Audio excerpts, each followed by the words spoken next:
Episode 2 of Season 2 of Loki is finally out. Let's talk about this episode. I want to start out talking about the fantastic cameo from a serial killer from Marvel Comics, which we'll cover in a later video.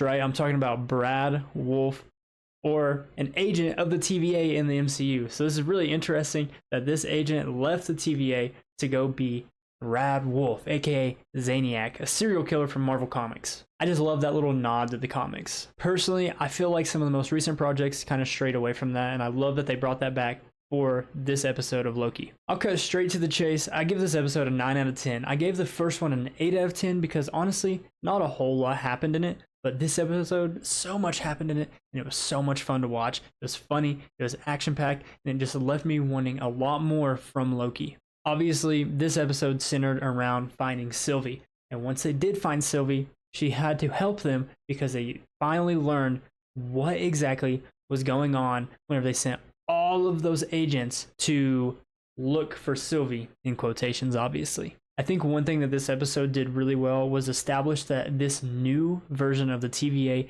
is not like the one from the first season of Loki, where they were pruning all these different timelines to keep one single sacred timeline, as they called it.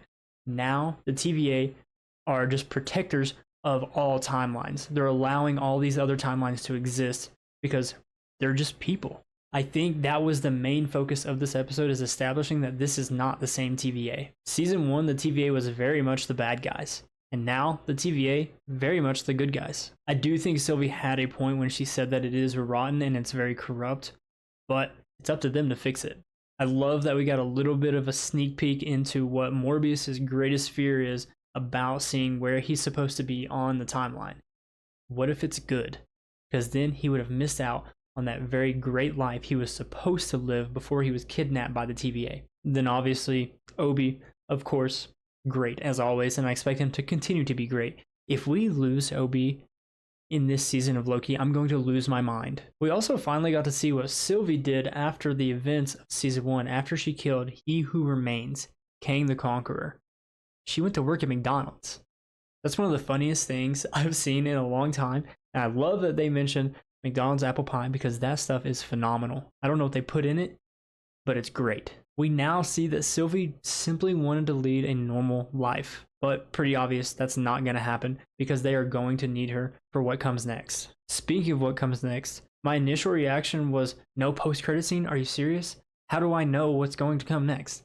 But after actually thinking about the episode, I know what's coming next.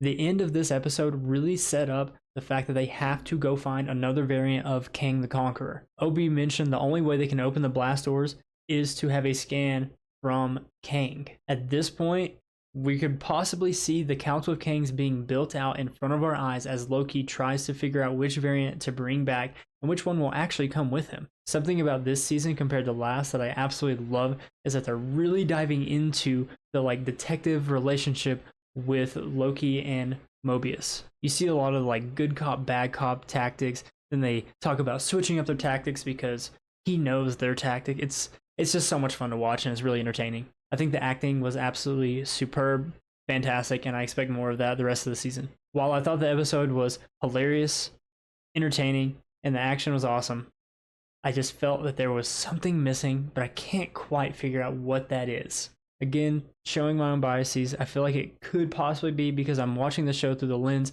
of all the previous Marvel projects that come before it that I did not like. Let me know what you guys thought of episode 2 of Loki.